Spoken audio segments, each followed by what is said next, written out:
Hello बच्चों, चलिए प्रश्न को देखते हैं। प्रश्न है, निम्नलिखित में से कौन सा कथन दिए गए अम्लों के लिए सही है। तो बच्चों हमें यहाँ पर 4 विकल्प दिए गए हैं। तो चलिए बच्चों इस प्रश्न की मुख्य अवधारणा की बात करें।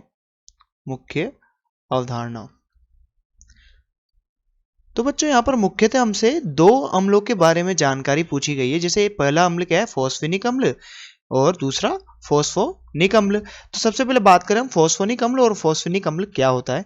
तो H2 या H3PO2 और H3PO3। तो बच्चों H3PO3 क्या होता है, फॉस्फेनिक अम्ल। ये क्या होता है बच्चों, फॉस्फेनिक अम्ल।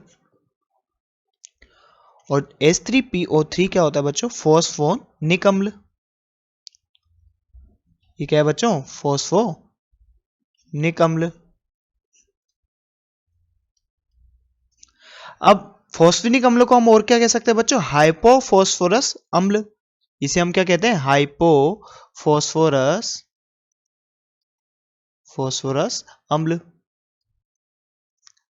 और बाकी अगर हम बात करें इसकी H3PO3 यानी फॉस्फोनिक अम्ल की, तो इसे हम क्या बोलते हैं, ऑर्थोफॉस्फोरस एसिड या फॉस्फोरस अम्ल।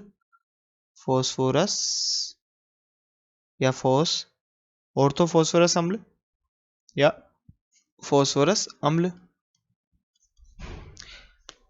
अब H3PO3 की बात करें, इसकी संरचना की अगर हम यहाँ पर, तो संरचना क्या होगी बच्चे कि केंद्रीय परमाणु यहाँ पर फॉस्फोरस, द्विबंध के साथ ऑक्सीजन, एक OH बंध जुड़ा हुआ है और साथ में 2 हाइड्रोजन। अब जबकि H3PO3 की संरचना की बात करें तो डबल बॉन्ड के साथ एक ऑक्सीजन जुड़ा है, द्विबंध के साथ एक OH जुड़ा है, एक और OH जुड़ा है और एक H जुड़ा हुआ है। अब बच्चों जैसा कि इन्होंने बोला एक प्रोटिक और द्विप्रोटिक, तो बच्चों प्रोटिक क्या होता है, ये जो अम्लीय हाइड्रोजन होता है इसके आधार पर हम प्रोटीन यहाँ पर प्रोटिकता दर्शाते हैं बच्चों। अगर जितने अम्लीय हाइड्रोजन होंगे उतना ही प्रोटिक होगा। यहाँ पर बच्चों एक OH बंध है, एक OH बंध है, तो यहाँ पर अम्लीय हाइड्रोजन कितना है बच्चों, अम्लीय हाइड्रोजन एक है। अम्लीय हाइड्रोजन कितना है, एक। तो ये क्या होगा, एक प्रोटिक अम्ल, एक प्रोटिक अम्ल, एक प्रोटिक अम्ल। अब बच्चे यहाँ पर 2 क्या है, OH, 2 OH है, तो ये अम्लीय हाइड्रोजन की संख्या कितनी है, अम्लीय हाइड्रोजन कितने, 2। अब अम्लीय हाइड्रोजन 2 है तो ये क्या होगा बच्चों, द्विप्रोटी अम्ल। द्विप्रोटी अम्ल, या फिर हम बोल सकें एकल क्षारीय अम्ल, या हम बोल सकते हैं द्विक्षारीय अम्ल। तो बच्चों ये और भी इसके नाम हैं। तो अब यहाँ पर हमारे विकल्पों को देखते हैं और सही विकल्पों का चुनाव करते हैं। तो बच्चों हम यहाँ पर देख सकते हैं कि फॉस्फेनिक अम्ल कैसा है, एक प्रोटिक अम्ल है। ये क्या है, एक प्रोटी। जबकि फॉस्फोनिक अम्ल कैसा है बच्चों, द्विप्रोटी।